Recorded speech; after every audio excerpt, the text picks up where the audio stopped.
back with another YouTube video. This one's going to be a bit of a nerdy guitar video, so if that's not your thing, you probably want to skip this one because it's quite specific. This video is about cabinet simulation and recording at home and trying to get a good guitar tone. So some of you might know around about Christmas time I got that Line 6 Spider V60. Basically as a cheap and easy recording tool, so I could get some half decent guitar tones without having to mic things up or play really loud. Yeah, since then my rig has developed a little bit. I've got a new pedal board which I'm going to start covering in some videos. It's not complete yet, there's going to be some changes to this. And I've also been using this new DSL-20, Marshall DSL-20. I've actually done a gig with this and it was really fantastic. It's a 112 20 watt combo, runs with the L34s. Yeah, so why am I making this video? One of the cool things about this little Marshall is that it has its own cabinet simulated out. I thought this would be really good for me because I could take the cabinet simulated out of this, chuck it into the Line 6, which would basically act as just an audio interface, and then basically straight into the MacBook and PreSonus. However, I tested it and I wasn't really happy with it. So that forced me to try a number of different options. And one of them was taking the cabinet simulated out and putting it into the Line 6 and doing more cabinet simulation and then putting it into the computer, and I didn't really like the sound of that. And then I watched a video by Brian Wampler, the guy who makes pedals. He's got a really good YouTube channel.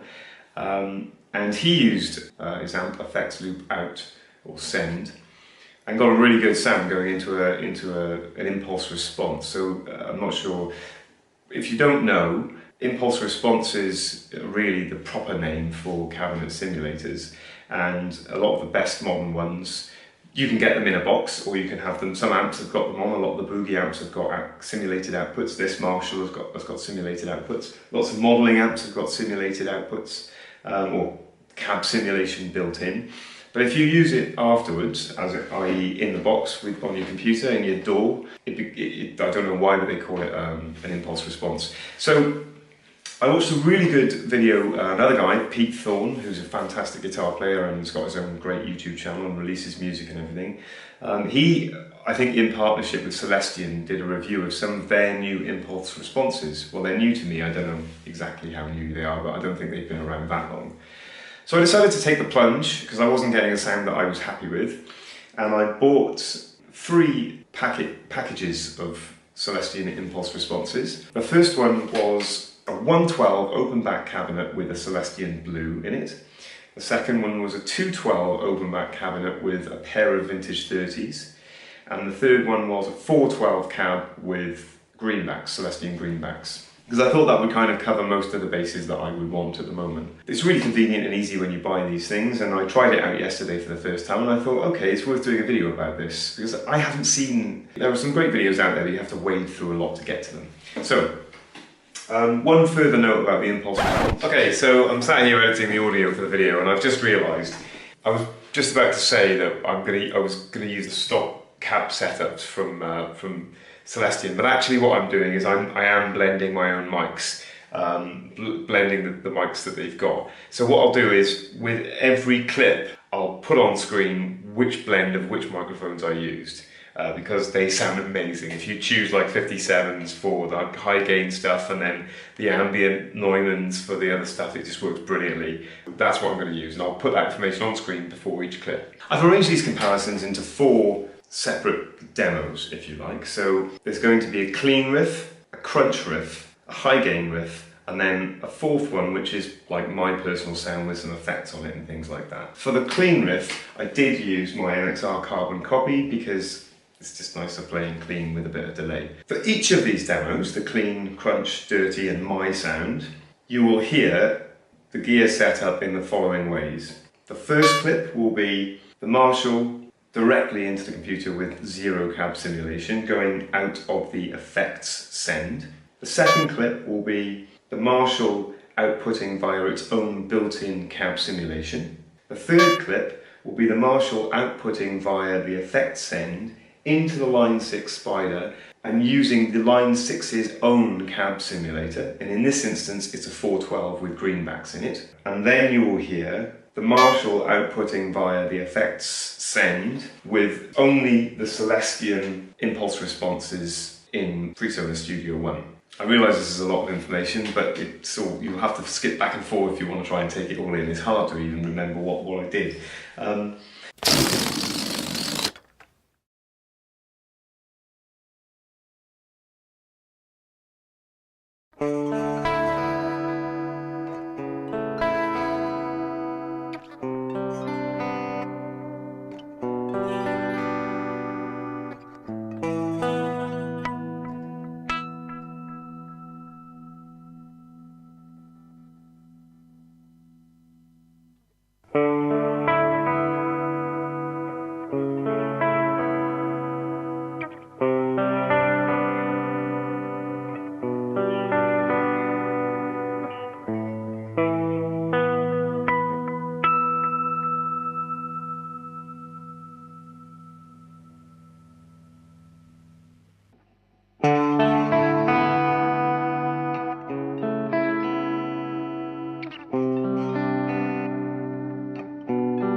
So for my tone, the last tone on the video, I had an MXR carbon copy, a TC Cinders overdrive, which I'm basically using more like a tube screamer, so it's just a bit of a volume boost going into the Marshall.